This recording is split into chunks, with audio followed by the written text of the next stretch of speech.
peristiwa pernikahan yang kita catatkan di tahun 2025 ini per akhir September ini baru di angka 1.057.000. Kedua juga karir ya. Menurut mereka itu sangat menghambat karir. Sebenarnya itu dari mereka sendiri sebenarnya itu udah mulai aware kalau itu mereka mau nikah, tapi memang mereka harus mempersiapkan. Menurut Pak Dir atau Bu Prof atau Kakak itu Karena fenomenanya banyak diska. Nanti kan itu dispensasi nikah terbanyak adalah karena hamil di luar nikah. ada nih orang yang udah nikah, gimana sih percintaan, gimana sih ininya? Mungkin dari situ kita juga bisa mengubah cara pandangnya kalau misalnya itu berita-berita perceraian ini terlalu banyak nih, tapi bisa juga.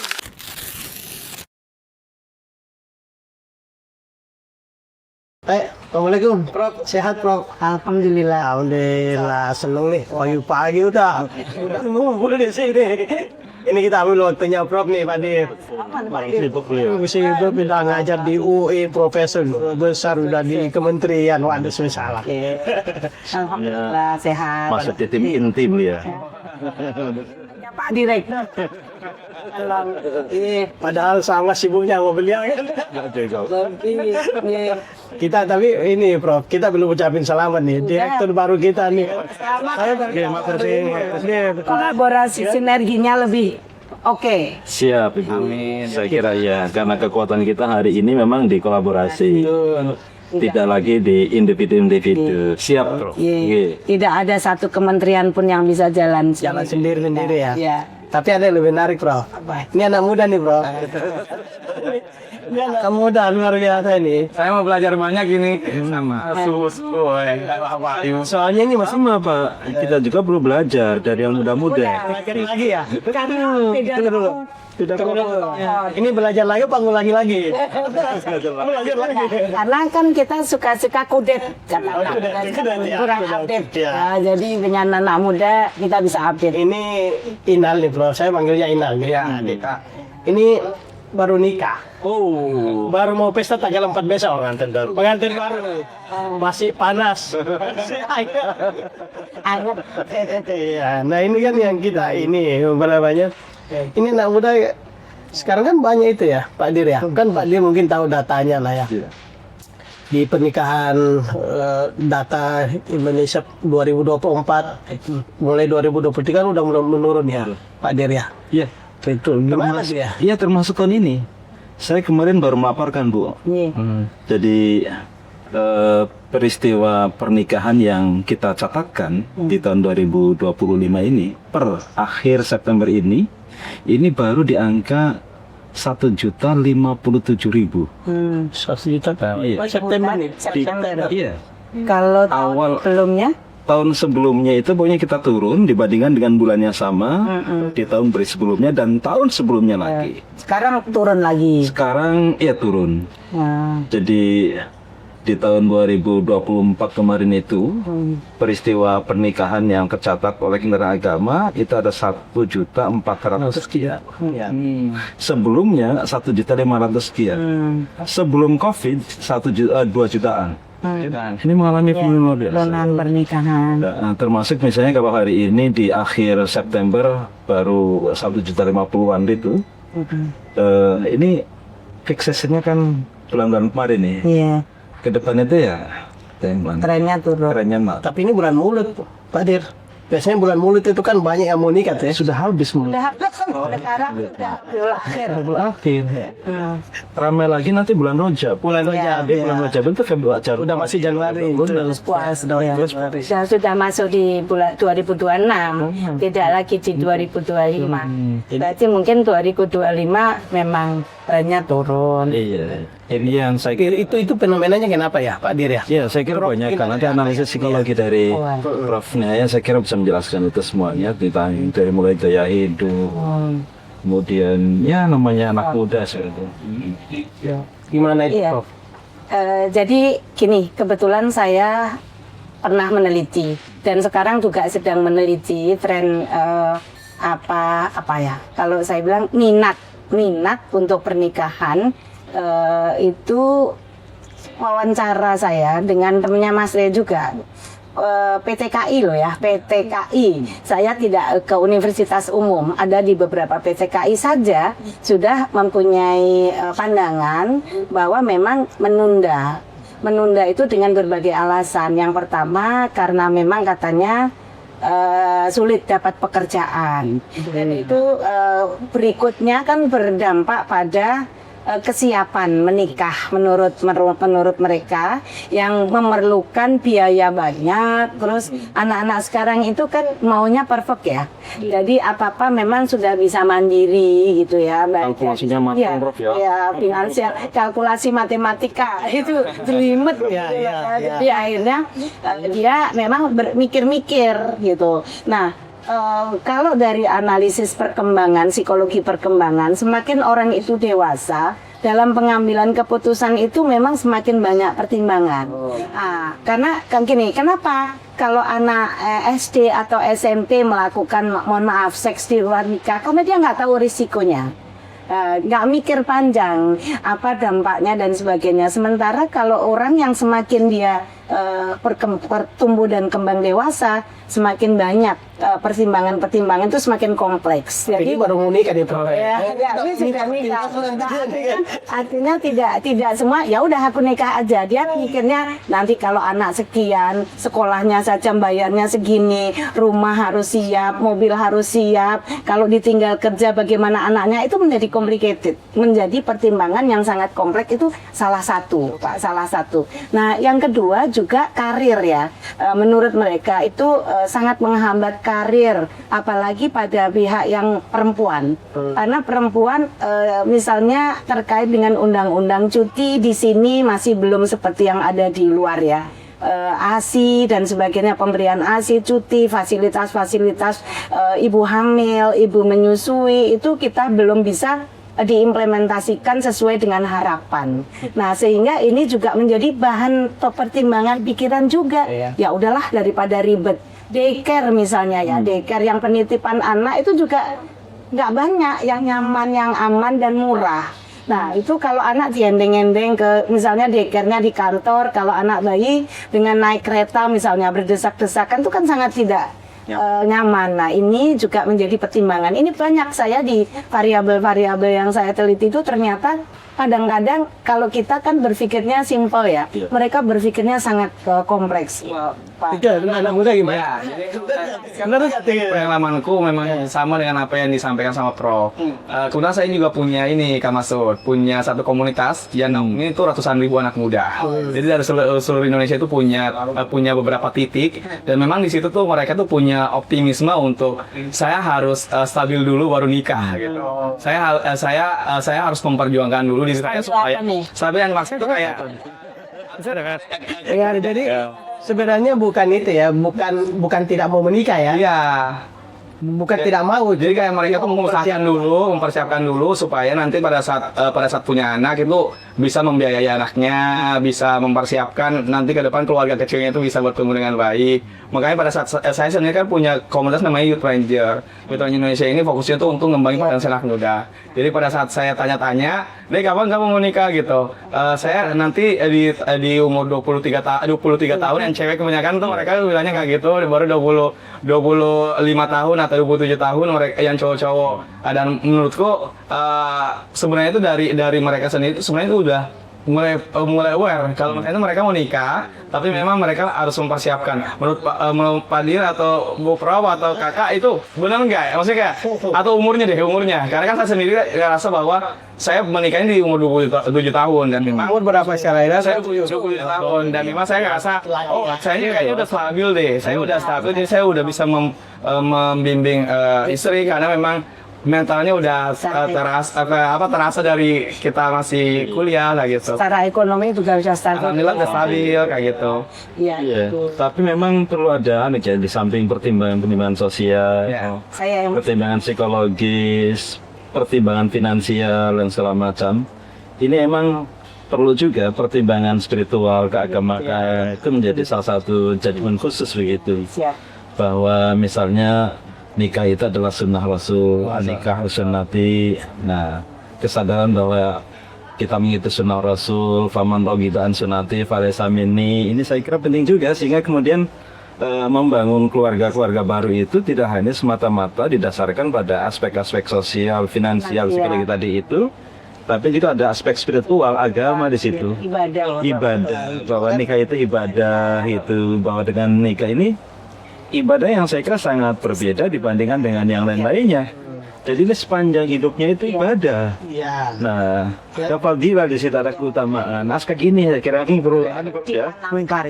Kita nggak tahu, mungkin ada pergeseran itu ya, ada pergeseran Timbangan tadi. ideologi yang kita dulu mungkin masih punya keyakinan tinggi. Pokoknya nikah.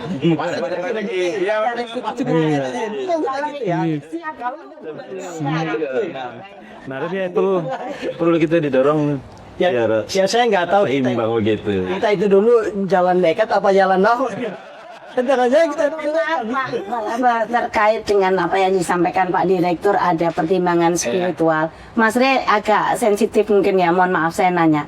Pertimbangan misalnya dengan usia saat ini anak itu pubertas rata-rata usia 10 tahun. Ini hasil penelitian, baik laki-laki maupun perempuan.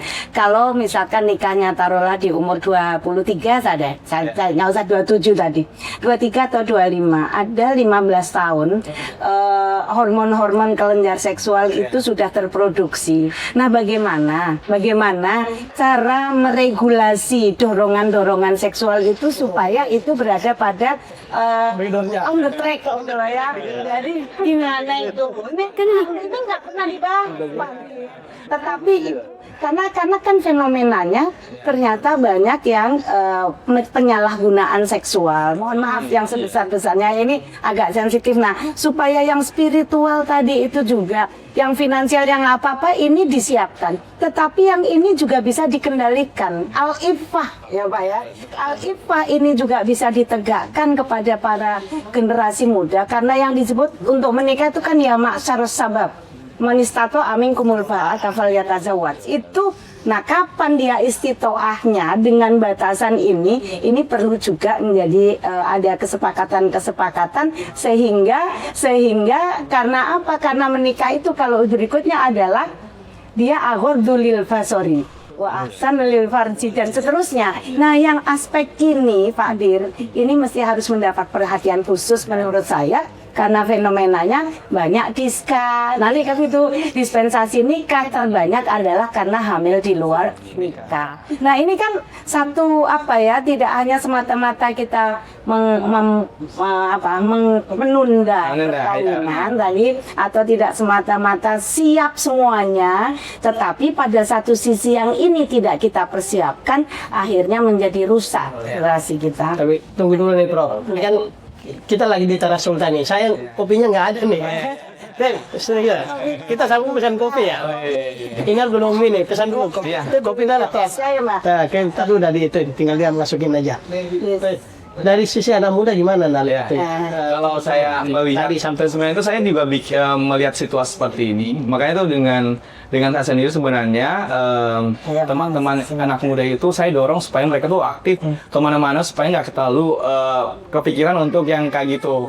Makanya itu saya bikin satu wadah itu untuk kayak gimana caranya itu mereka tuh ngedorong. Oke, ada teman-temannya fokus untuk ningkatin soft skillnya, ningkatin skillnya supaya mereka tuh bisa oke, hari ini mau ngapain lagi, ngerjain apa lagi. Jadi dari situlah sebenarnya itu kita tuh nggak terlalu kepikiran untuk ngelakuin sesuatu yang mungkin rata-ratanya di situ. Walaupun memang saya pribadi pun juga pasti ada sense untuk melakukan yang seperti itu. Tapi memang kan kita juga udah apa namanya?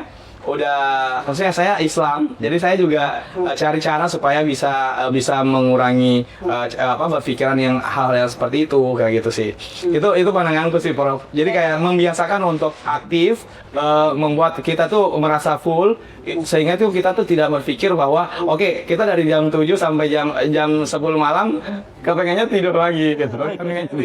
Jadi mungkin menyalurkan energi itu pada hal-hal yang positif. Betul, saya lebih pada intinya ya. Betul. Ya, jadi mungkin harus yang diedukasi itu. Karena pada dasarnya kan mereka ini generasi digital, generasi layar, yang begitu buka saja kadang saya juga terkaget-kaget iklannya pornografi. Betul. Jadi sudahlah matang di dalam itu sudah lama waktunya panjang, ditambah lagi simulasi dari luar pornografi yang luar biasa, bisa diakses kapan saja, di mana saja. Maka sesungguhnya yang penting itu adalah tadi bagaimana menanamkan ifah tadi Pak Direktur untuk kita bisa mereka bisa dilatih. Nah ini tugas Pak Direktur. Ya. Untuk kita bantu Pak Masud. Di tempat Pak Dir apa di Direktorat Bina Kawa sama Keluarga Sakinah Iya, ada program Pak Dir. saya kira banyak ya yang memang dari mulai isu tentang kantor urusan agama misalnya, Bina KUA. Jadi kan bagaimana kemudian urusan agama itu menyasar kepada semua golongan. Jadi termasuk saya kira kawan-kawan muda, Gen Z, itu juga punya hak untuk mengakses, mendapatkan layanan keagamaan dari kantor urusan agama. Ini secara kelembagaan. Belum lagi kalau kemudian keluarga sakinah, nah ini kan terkhusus.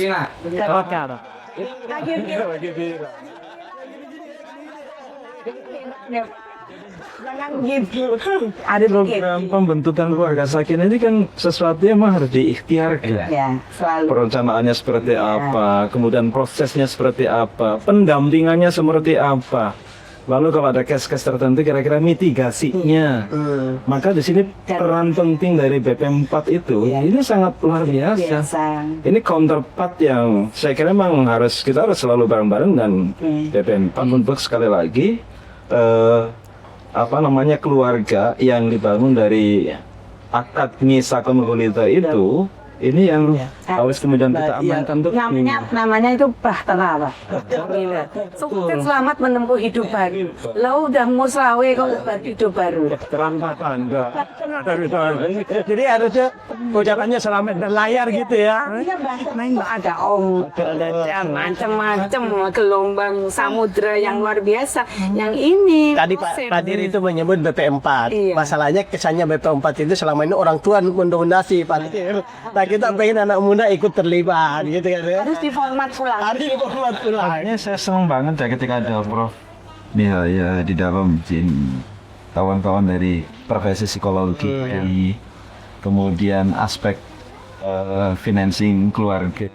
Ini saya kira penting untuk menata bagaimana tata kelola keluarga yang baik dari sisi kehidupan duniawinya, kehidupan ibadahnya seperti Terus proses akhlak adab keluarga. Mungkin ini yang menjadi kendalanya teman-teman Gen Z kan saya selalu melihat nih, apalagi saya aktif di sosial media. Mereka tuh kayak ketakutan di awal karena selalu melihat kayak kasus-kasus perceraian. Dan itu gimana sih Bapak sama Ibu melihat kayak gimana caranya supaya kita sakinah? Maksudnya kan itu yang masih ditakutkan sama Tuhan. Tapi Ina jangan khawatir kan baru menikah. Jadi memang begini. Hasil juga penelitian saya melakukan anak-anak yang keluarganya bercerai itu dia juga mempunyai pengalaman traumatik untuk tidak menikah atau menikahnya nanti dulu karena memang kan sehari-hari yang dia lihat, dia rasakan, dia dengar berantemnya bapak ibunya. Dia tidak melihat kedamaian dan ketentraman yang di situ di rumah ini harusnya yang pertama dan utama dari kecil ada. Nah kalau lempar-lemparan gelas, tabok-tabokan, teriak-teriakan dan sebagainya itu didengar setiap hari itu kan masuk ya. Dan itu akan, nah tadi peran dari Bina KUA dan BP4 ini mestinya dalam proses ini tadi mendampingi, mitigasi. Bina Kawa BP4 besti lah besti. Jadi ini penting menurut saya karena prosesnya ibadah panjang tadi itu yang mungkin di awal baik, mungkin kadang tengahnya ada masalah, mungkin nanti bisa islah lagi, balik lagi dan seterusnya. Ini yang memang harus dipertahankan di dalam satu yang namanya bangunan rumah tangga. Itu Pak, jadi gitu ya. Kalau ada gelombangnya nggak apa-apa, namanya bahtera. Kalau ada, cuma nahodanya jangan satu ke sana, satu ke sana. Nanti bubar itu. Gitu loh. Duanya jadi nakoda jangan gitu ya mereka. maka kemudian semua yang ada dalam kapal itu yang sedang Berlayar. itu ya pola hubungan ke serba salingan. Adalah. Ya. saling menghiasi, Tapi nah, Iya. kita pengen tahu nih Prof Pak Dir, teman-teman Gen Z itu yang Gen Z ya kenanya masih kena Gen Z ya.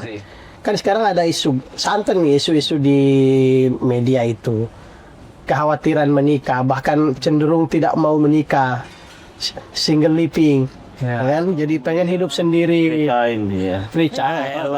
Ya karena ribet Pak. Padahal nikah kan enak ya. Saya sejujurnya udah nikah. Ternyata. Enak ya, enak. Kita mau lihat dari kacamata anak muda nih kan, kacamata agensi. Apa aja itu bisa kenapa? jadi ibadah loh. Itu kenapa tuh? Kira-kira ada fenomena Diharamkan aja itu loh. Menjadi hal. menjadi Jadi ibadah. Ada. sini ya. Oke, ini kita ada cemilan-cemilan. Ambil. Jadi hal dari iya. ibadah coba. Nikah itu ibadah, nikah itu barokah, nikah itu miftah alal khair. Luar biasa itu. Kita lihat mau dengar dari sudut pandangan. Kita dulu anak. Kalau saya itu udah ngerasain juga ternyata menikah itu seseru itu gitu. Saya kayak Ternyata seru ini. diskusi kan waktu saya sendiri itu kan memang kayak kalau stres ya sendiri di kamar udah langsung tidur. Tapi kalau saya sama ada istri Tidur aja kan, tidak ada self harm, tidak Ya. ada apa-apa. Tidur loh ya. memang perlu kita melihat pasangan siapa yang kita mau pilih karena itu memang tanggung jawab kita nanti yang membimbing seumur hidup kan.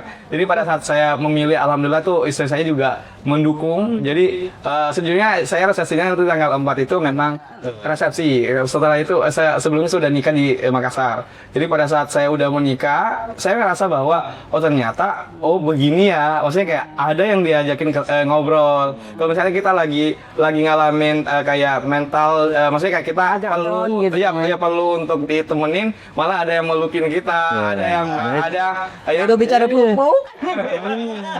Makanya luar biasa tuh konsep agama kan konsep tentang sekufu itu. Iya, kafaah. Kafah. Ya, kan?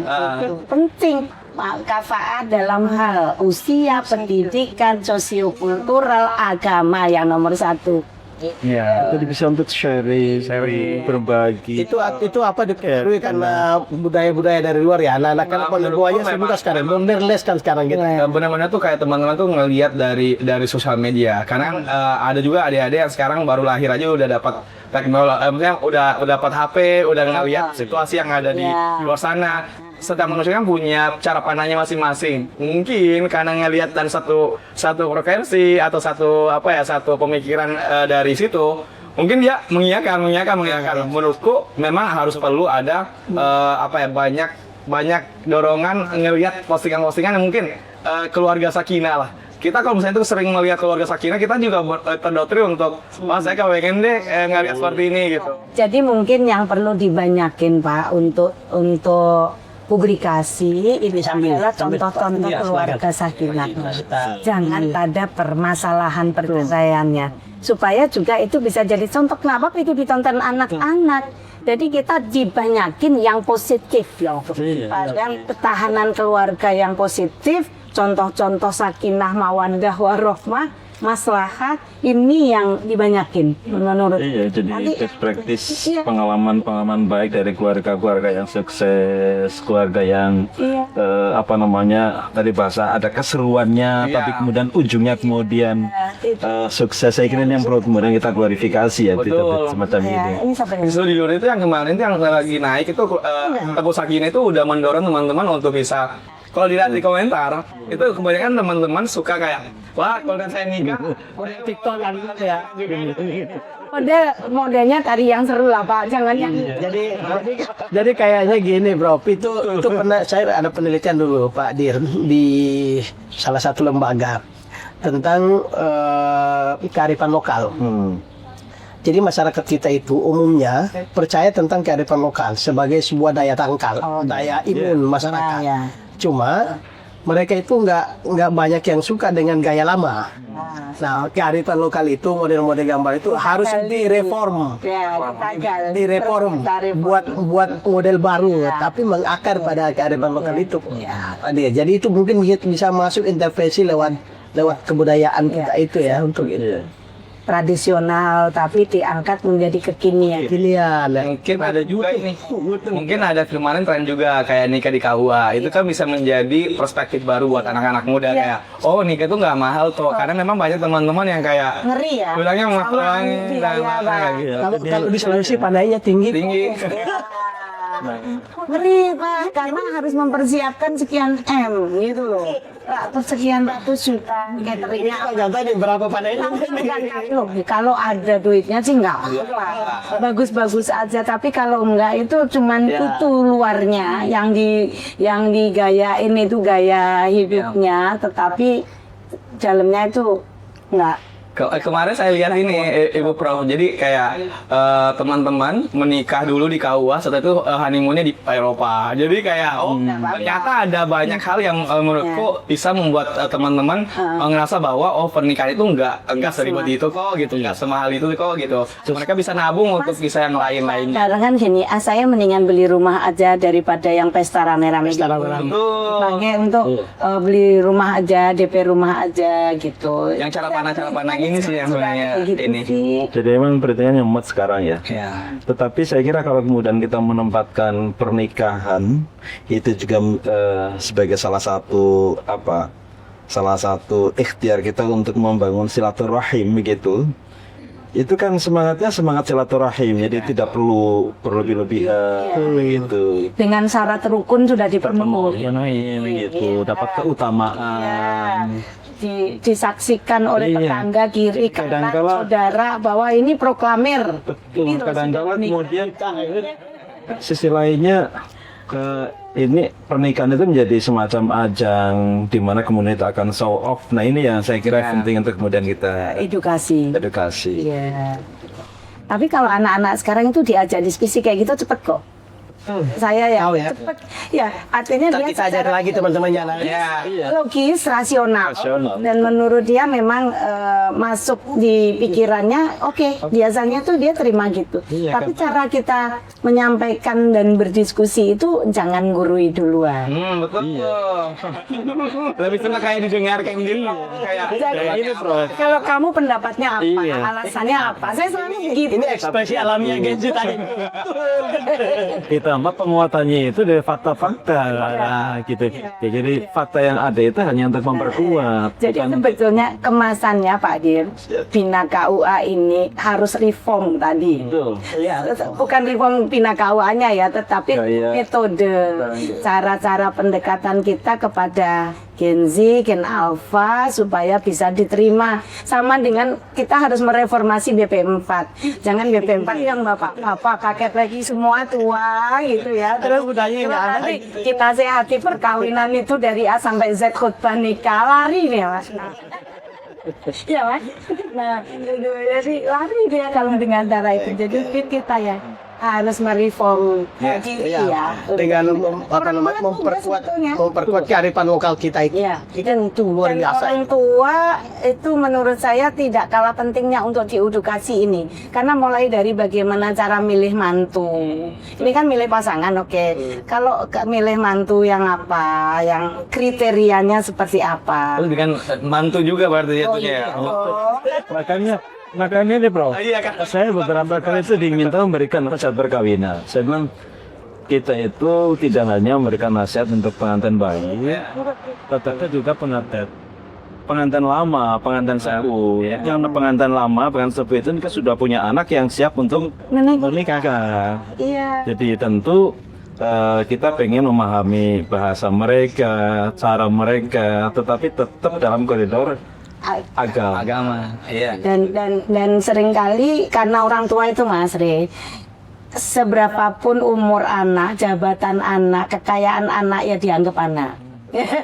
Dianggap anak kecil dan sehebat apapun pulang ya ingat kecilnya senengannya masa ini dimasakin. Terus kadang-kadang di WA jam berapa pulang Bu, anaknya udah umur 40. Aku udah kerja kenapa ditanya jam berapa pulang. Itu kekhawatiran orang tua itu kasih sayang sebetulnya, perhatian, bukan tujuan itu, tapi ya mungkin salah tempat ya Pak ya. Kadang juga mengintervensi keluarga anak. Ini yang kita harus mengendalikan diri, Pak. Baik pendidikan cucunya, baik pendidikan bagaimana istrinya dan sebagainya. Ini sama, orang tua juga harusnya punya pengetahuan dan bisa mengendalikan diri untuk tidak masuk intervensi di dalam keluarga anak-anaknya. Ini jadi salah satu ini loh Pak, masalah loh di dalam keluarga anak-anak itu. Betul, makanya kemudian BP4 masuk lagi di situ. Iya, masuk. Baik, terima kasih Bu Prof. Terima kasih ya. Sampai ketemu lagi insya Allah di berikutnya. Matur suwun. Nah, susun. Suwun, Pak. Sukses Pak Direktur kita. Alhamdulillah ya. Siap. Terima Ibu, makasih banyak. kasih banyak sukses ya, Rey. Ya, makasih banyak. Makasih ya. Benar, terima kasih ya. Prof, semuanya.